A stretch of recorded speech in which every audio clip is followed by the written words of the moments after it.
Hello dear students, how are you. आज जो हम टॉपिक डिस्कस करेंगे वो बच्चों यूनिट नंबर 3 है, मैग्नेटिक इफेक्ट ऑफ करंट।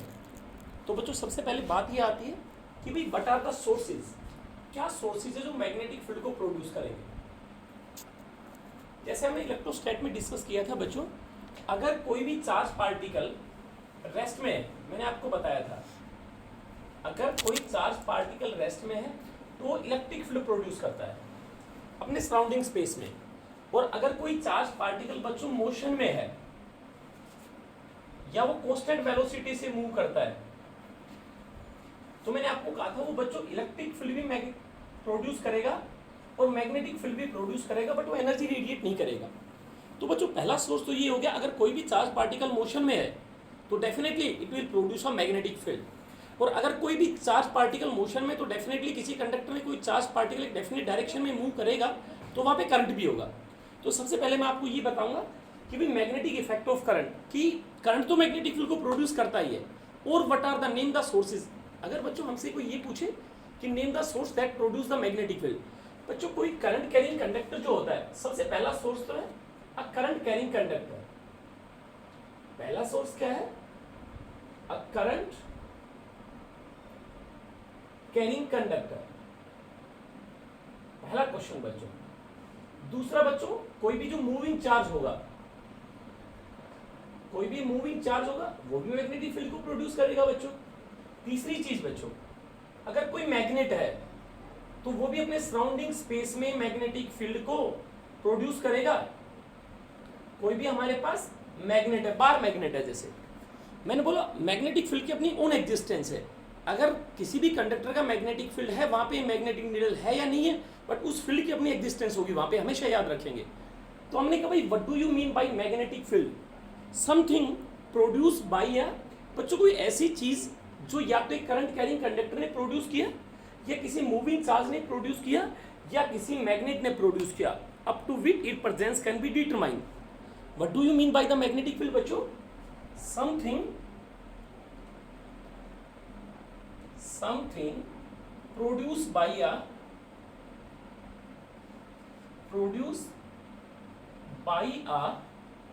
कौन? करंट कैरिंग कंडक्टर प्रोड्यूस करेगा, या कोई मूविंग चार्ज प्रोड्यूस करेगा बच्चों, या कोई मैग्नेट प्रोड्यूस करेगा। मैंने लिखा बच्चों something produced by a current carrying conductor in the space around it, in the space around it. बच्चों इस समथिंग वर्ड को नाम दिया गया बच्चों मैग्नेटिक फील्ड। लाइक हमने इलेक्ट्रोस्टैट में जो चार्ज जो अपने सराउंडिंग स्पेस में जो इफेक्ट प्रोड्यूस कर रहा था उसको हमने इलेक्ट्रिक फील्ड बोला था। इन सेम वे में मैंने लिख दिया भाई something produce by a current carrying conductor और बाय अ मूविंग चार्ज बच्चों, और by a moving magnet in the space around it. इस समथिंग वर्ड को हम क्या बोलते हैं? Magnetic field. और दूसरी बात बच्चों, जैसे इलेक्ट्रिक फील्ड एक वेक्टर क्वांटिटी होता था, ये मेरे बच्चों वेक्टर होता था, तो यहां पर जो मैग्नेटिक फील्ड होगा वो भी एक वेक्टर क्वांटिटी होगा। याद रखेंगे मैग्नेटिक फील्ड एक वेक्टर क्वांटिटी होगा जिसका एसआई यूनिट बच्चों टेस्ला होगा, जिसका बच्चों एसआई यूनिट क्या बताया मैंने? टेस्ला। और सीजीएस जो यूनिट होता है मैग्नेटिक फील्ड का बच्चों वो गोज होता है। Goes is the unit of CGS unit of magnetic field बच्चों। और एक जो टेस्ला होता है अपना वो 10⁴ गोज के बराबर होता है, या 1 gauss is equal to 10⁻⁻⁴ tesla. इसको सबसे पहले जो बच्चों एक्सपेरिमेंटली डेमोस्ट्रेट किया था, किसको डेमोस्ट्रेट किया? इफेक्ट ऑफ करंट या magnetic field produce by a current. उस साइंटिस्ट का नाम था बच्चों ओस्टर। क्या था? इसीलिए हम उस एक्सपेरिमेंट को ओस्टर एक्सपेरिमेंट बोलते हैं बच्चों। पहला स्टेप बिल्कुल क्लियर होना चाहिए। मैग्नेटिक इफेक्ट ऑफ करंट हम जो चैप्टर स्टडी करेंगे, मैग्नेटिक इफेक्ट करंट का मतलब ये है कि अगर कोई करंट कैरिंग कंडक्टर है, कोई मैग्नेट है और कोई मूविंग चार्ज है, वो अपने सराउंडिंग के स्पेस को थोड़ा सा इंटरेक्ट करेगा, वहां पे कोई चीज प्रोड्यूस कर रहा है, जो चीज वो अपने सराउंडिंग स्पेस के अंदर प्रोड्यूस कर रहा है उस चीज को हमने एक नाम दे दिया बच्चों मैग्नेटिक फील्ड। क्या नाम दे दिया? तो मैंने लिखा बच्चों व्हाट आर द सोर्सेज। मैंने 3 सोर्स आपको बताए, बहुत ज़्यादा सोर्सेज हैं।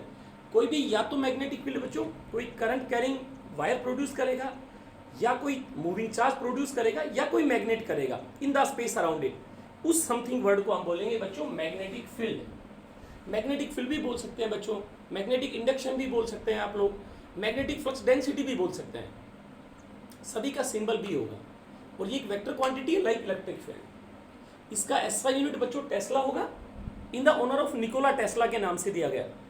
और सीजीएस यूनिट गोज होगा, 1 टेस्ला में 10 की पावर 4 गोज होंगे, या 1 gauss is equal to 10 raise to power -4 tesla. सबसे पहले इसको एक्सपेरिमेंटल डेमोस्ट्रेट किसने किया? मैंने बताया ओस्टर्न ने एक्सपेरिमेंट किया। तो बच्चों ये एक्सपेरिमेंट क्या था आप लोग बोर्ड पे देखेंगे।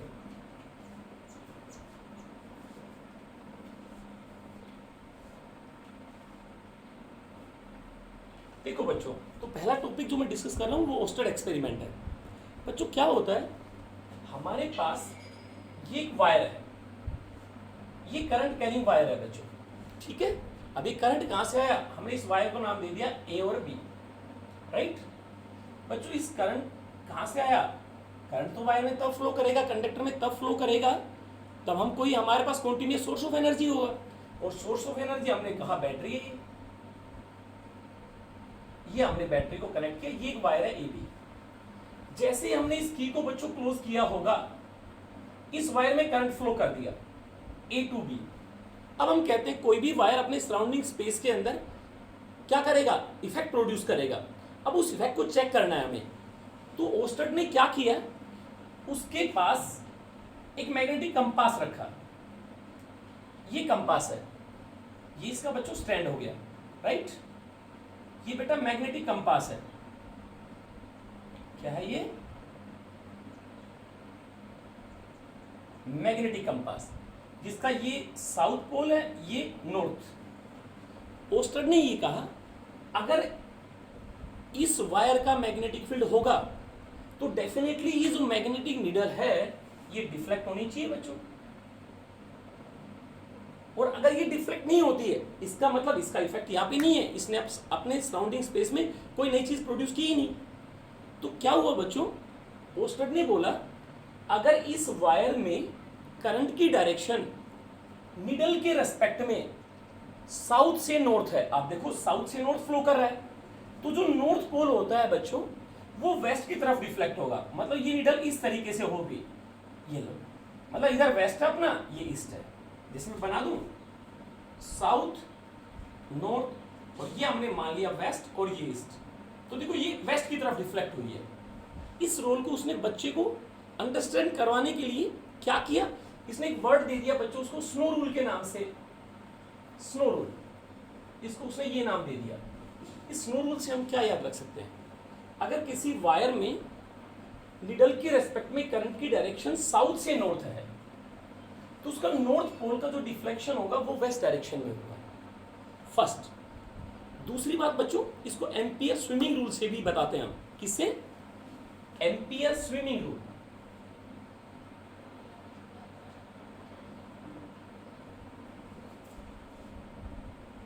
एम्पियर स्विमिंग रूल क्या होता है बच्चों? सपोज करो ये कोई पर्सन है हमारे पास, देखो आप लोग, ठीक है, ये फीट है और ये हेड है, ये इसका लेफ्ट हैंड है और ये इसका राइट हैंड है। अगर बच्चों करंट एंटर करता है फीट से और लीव करता है हेड से, तो जो लेफ्ट हैंड है ये डायरेक्शन देगा डिफ्लेक्शन ऑफ निडल। तो देखो लेफ्ट ऐसे जाएगा, तो देखो निडल किधर डिफ्लेक्ट हुई, ऐसे ही हुई ना। तो इसका मतलब ये कहता है, एम्पियर स्विमिंग रूल ये कहता है अगर करंट फीट से एंटर करता है, देखो पर्सन ऐसे है, ये फीट है, ये हेड माउथ, यहां से करंट लीव करता है और यहां से एंटर करता है, तो जो नीडल होगी वो किधर डिफ्लेक्ट होगी, टुवर्ड्स द लेफ्ट हैंड। इससे भी हम डायरेक्शन बता सकते हैं। हमारा जो पर्पज है, सिर्फ इसने एक चीज बताया, ओस्टर्न ने क्या बताया, अगर कोई भी करंट कैरिंग कंडक्टर है वो अपने सराउंडिंग स्पेस में कुछ प्रोड्यूस कर रहा है, जो चीज वो प्रोड्यूस कर रहा है उसको हमने नाम दिया बच्चों मैग्नेटिक फील्ड। उसने ये बोला अगर करंट उस वायर में निडल के रेस्पेक्ट में साउथ से नॉर्थ फ्लो करेगा तो जो नॉर्थ पोल होगा बच्चों मैग्नेटिक कंपास का वो डिफ्लेक्ट होगा वेस्ट में। बट अगर बच्चों में करंट की डायरेक्शन को चेंज कर दूं, चेंज का मतलब अब मैंने ऐसे कर दिया करंट की डायरेक्शन ए ऐसे, तो ये मैंने पॉजिटिव टर्मिनल मान लिया। अब क्या होगा बच्चों, करंट की डायरेक्शन देखो, ये कंपास अपना, ये साउथ था ये नॉर्थ था, ये इसका स्टैंड था बच्चों। अब करंट की डायरेक्शन बताओ, आप नॉर्थ से साउथ हो गया, अगर साउथ से नॉर्थ था तो नॉर्थ पोल किधर डिफ्लेक्ट हुआ था, वेस्ट में, अब ईस्ट में होगा। अब ये कंपास इस तरीके से डिफ्लेक्ट हो गई, ईस्ट में आ गया कि नहीं आ गया नॉर्थ, यस और नो बच्चों। ये है ओस्टेड एक्सपेरिमेंट। मतलब इसने ये बताया कि हाँ मैग्नेटिक फील्ड का एग्जिस्टेंस है, बट हम ये कहते हैं कि कंपास नहीं है तो भी मैग्नेटिक फील्ड का एग्जिस्टेंस है। जिससे क्या होता है बच्चों, हम सबसे ज़्यादा इसका यूज़ कब करते हैं, जैसे मैग्नेटिक कंपास हमारी वायरिंग होती है वॉल में, कोई भी वायर जो है वो शॉर्ट हो गया, तो अगर हम मैग्नेटिक कंपास को उस वायर, हमें ये देखना है कि भाई हमारा वायर कहाँ से शॉर्ट हो गया, तो हम मैग्नेटिक कंपास को लें और जो भी हमारी वॉल है उसके पास क्यों लेके जाएंगे। अगर वहाँ पे करंट है तो वो कंपास डिफ्लेक्ट होगी, बट अगर वहाँ पे करंट नहीं है इट मीन्स वहाँ से वायर क्या हो गया, शॉर्ट हो गया। तो hidden wire, short hidden wire in a wall, हम इसे चेक कर सकते हैं कि नहीं कर सकते, आप बताएं। तो सिर्फ हमने दो चीज़ बताया, कोई भी वायर है वो अपने सराउंडिंग स्पेस में कोई चीज़ प्रोड्यूस कर रहा है, उस समथिंग को आप मैग्नेटिक फील्ड बोलते हैं। मैग्नेटिक फील्ड एक वेक्टर क्वांटिटी होता है जिसका बच्चों एसआई यूनिट टेस्ला होता है, सीजीएस यूनिट गोज होता है। और ओस्टर्ड ने क्या बताया, सिंपल एक ही चीज़ बोला, अगर करंट की डायरेक्शन साउथ से नॉर्थ है तो किसका, कंपास का जो नॉर्थ है वो वेस्ट में डिफ्लेक्ट होगा, और अगर नॉर्थ से साउथ है तो ईस्ट में डिफ्लेक्ट होगा। That is ousted experiment. अब बात ये आती है बच्चों कि अगर कोई वायर है, देखो आप लोग, मैं थोड़ा और बनाता हूं इसके बारे में। अगर मैं आपसे बोलूं ये एक वायर है, हम बच्चों जितना भी इसमें वायरिंग के बारे में पढ़ेंगे हम वायर को बहुत थिन मान के चलेंगे, ये ध्यान रखेंगे आप। जैसे ये वायर है उसमें ये करंट है, करंट का मतलब हम बार बार नहीं लगाएंगे, यहाँ पे एक बैटरी लगाया हुआ है हमने, ये करंट है बच्चों, और हमें ये हमारा कोई ऑब्जर्वेशन पॉइंट है, हमें यहाँ पे फील्ड देखना है, हम कैसे चेक करेंगे। तो बच्चों इस वायर के अंदर तो बहुत ज्यादा चार्ज पार्टिकल मोशन में है, और हर चार्ज पार्टिकल का जो डिस्टेंस होगा ऑब्जर्वेशन पॉइंट से वो अलग अलग होगा। जैसे यहां से कोई पॉइंट है, चार्ज यहां जो मूव कर रहा है उसका डिस्टेंस अलग है, जो चार्ज यहां मूव कर रहा है उसका डिस्टेंस अलग है, तो हम मैग्नेटिक फील्ड फाइंड आउट नहीं कर सकते due to motion of charge particles किसी भी ऑब्जर्वेशन पॉइंट पे। बच्चों ऑब्जर्वेशन पॉइंट उस पॉइंट को बोलेंगे जहां पर हमें मैग्नेटिक फील्ड कैलकुलेट करना है due to this wire, and the wire is straight. तो हम क्या करते हैं, एक रूल दे देते हैं जिसको बायोट-सैवर्ट्स लॉ बोलेंगे आप लोग, जिसकी हेल्प से हम किसी भी करंट कैरिंग कंडक्टर का मैग्नेटिक फील्ड फाइंड आउट कर सकते हैं। उससे पहले मैं ये बताऊंगा आपको, अगर कोई भी करंट कैरिंग कंडक्टर है, जैसे ये कोई करंट कैरिंग कंडक्टर है, तो बच्चों आपको इसका मैग्नेटिक फील्ड बताना है। बच्चों इसका magnetic field right hand thumb rule, right hand screw rule. जैसे आप ये देखें, ये करंट है तो इस पॉइंट पे फील्ड की डायरेक्शन बतानी है। तो बच्चों देखो मेरे थंब को ध्यान से देखो, ये करंट थंब ऊपर है, इसका मतलब करंट ऊपर जा रहा है, ठीक है। तो मैग्नेटिक फील्ड कॉन्सेंट्रिक सर्कल बनेंगे, इस कर्ल को घुमाइए, ये कर्ल यूं घूम गया तो कॉन्सेंट्रिक सर्कल बन गई। जैसे हमारे पास एक पेज है, पेज में हमने एक पेन को पास किया लाइक दिस वन। बच्चों देखो आप लोग, ये एक पेन है हमारे पास और ये हमारे पास वायर है, ये वायर है बच्चों, राइट। अब आप देखिए इसका प्लेन ये हो गया, ये प्लेन हो गया। अब ये करंट है तो मैग्नेटिक फील्ड जो होगा इस प्लेन में वो कॉन्सेंट्रिक सर्कल बनेंगे कि नहीं बनेंगे। तो किसी भी पॉइंट पे, कहाँ पे, इस स्ट्रेट वायर के कारण हमें फील्ड की डायरेक्शन देखनी है, तो कॉन्सेंट्रिक सर्कल बने या नहीं बने बच्चों। एक पॉइंट के अबाउट मैग्नेटिक फील्ड की जो सिमेट्री है वो कॉन्सेंट्रिक सर्कल है या नहीं है। जैसे इसका रेडियस r, इसका रेडियस r डैश, इसका रेडियस r डबल डैश। कोई हमसे पूछे what is the symmetry of magnetic field due to a current carrying conductor about this point, तो कॉन्सेंट्रिक सर्कल बोलेंगे। बट बच्चों अगर आपसे कोई ये कह दे ये करंट कैरिंग कंडक्टर है और करंट का डायरेक्शन ये है। भाई आप इस पॉइंट पे फील्ड की डायरेक्शन बताना है, ये ऑब्जर्वेशन पॉइंट है।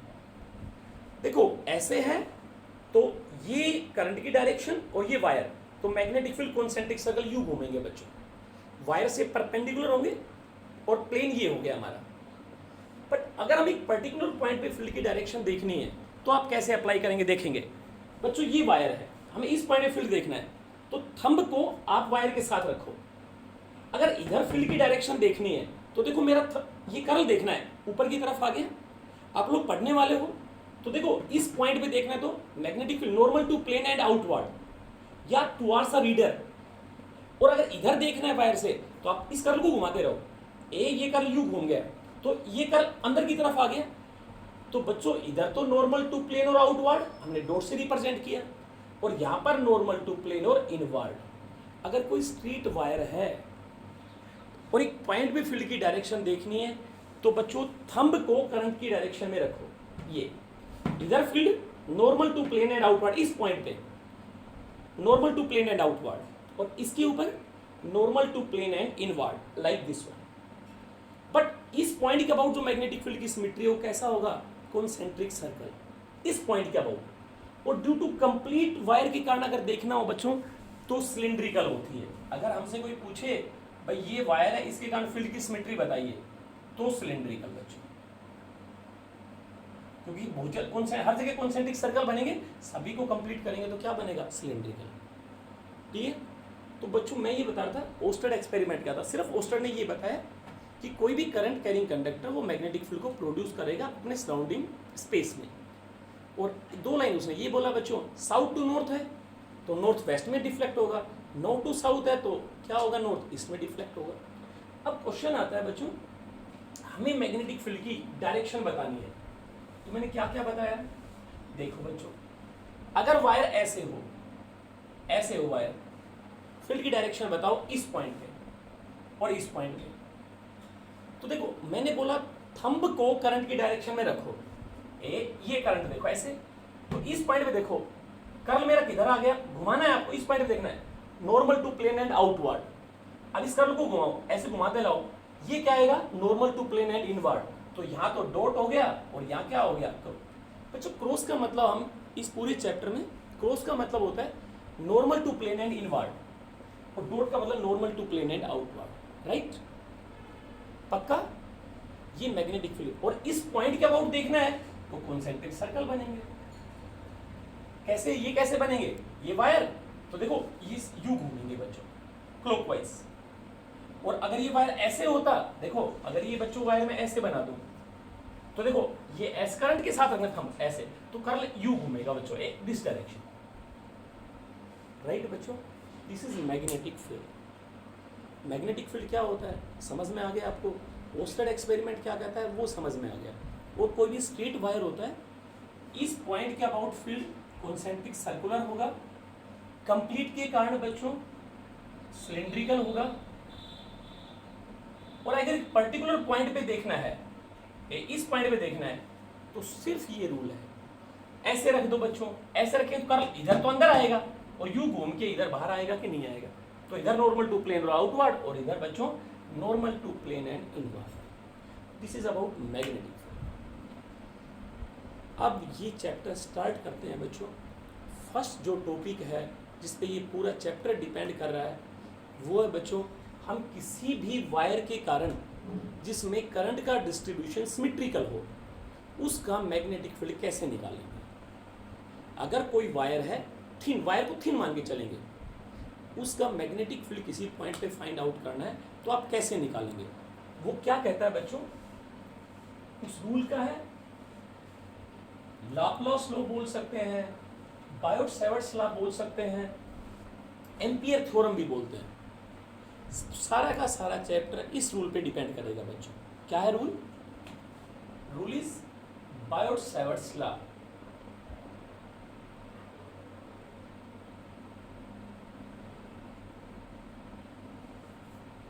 इसको लाप्लास लॉ भी बोलते हैं बच्चों, एम्पियर थ्योरम भी बोलते हैं हम इसको। बच्चों क्या होता है, मैंने बोला ना एक वायर है उसमें बहुत ज़्यादा चार्ज पार्टिकल है, हम हर चार्ज पार्टिकल का मैग्नेटिक फील्ड किसी पॉइंट पे फाइंड आउट नहीं कर सकते। तो हमने क्या किया, हमने एक छोटे से एलिमेंट, हम एक छोटा सा एलिमेंट मान लेते हैं, क्योंकि हर एलिमेंट, जो भी कंडक्टर, जो वायर है, उसका हर एलिमेंट का डिस्टेंस ऑब्जर्वेशन पॉइंट से अलग अलग होगा। तो बायोट-सैवर्ट्स लॉ ने क्या किया बच्चों, हमने एक वायर लिया, ये एक वायर है, ठीक है, इस वायर को हमने नाम दे दिया ए बी। बच्चों ध्यान से देखेंगे, पूरा चैप्टर इस पे डिपेंड है। ये एक वायर ए बी है, इसमें आई करंट फ्लो कर रहा है, राइट। तो पूरे वायर में करंट क्या है, सिमेट्रिकल है। अब मैं यूँ कह दूँ कि करंट कहाँ से है, तो आपको क्लियर होना चाहिए बच्चों, बार बार नहीं बता पाएंगे। ये बैटरी कनेक्ट कर रखी है हमने, जरूरत नहीं है इसको बताने की, ये आपको अंडरस्टूड होना चाहिए, बार बार नहीं बताएंगे इसको।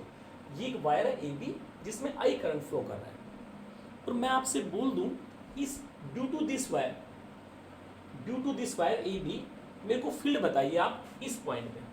जिस पॉइंट पर फील्ड को निकालेंगे उसको आप ऑब्जर्वेशन पॉइंट बोलेंगे, और बच्चों ये पॉइंट हो गया हमारा ऑब्जर्वेशन पॉइंट पी। तो बायोट-सैवर्ट्स लॉ क्या होता है, आपसे कोई पूछे स्टेट बायोट-सैवर्ट्स लॉ, तो बच्चों दिस लॉ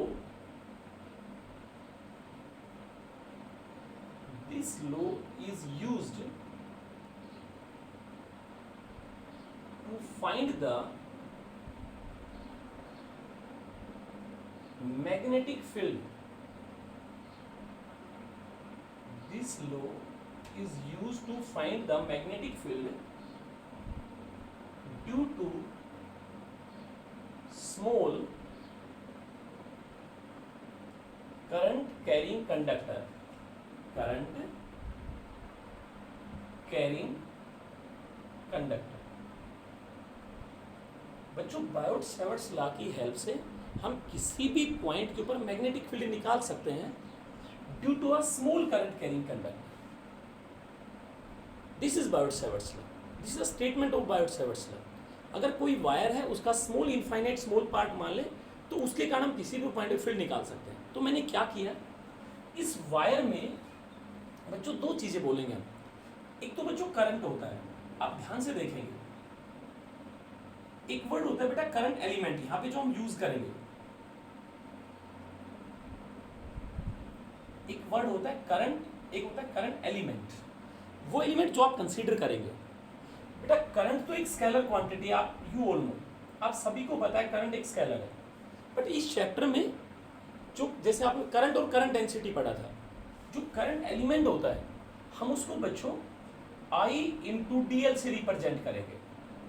डीएल एलिमेंट की लेंथ है जो आप कंसीडर करेंगे, तो करंट एलिमेंट को किससे लिखेंगे आप, I into D L. I current, DL उस एलिमेंट की लेंथ है, तो करंट एलिमेंट को हम किससे लिखेंगे बच्चों, आई डी एल।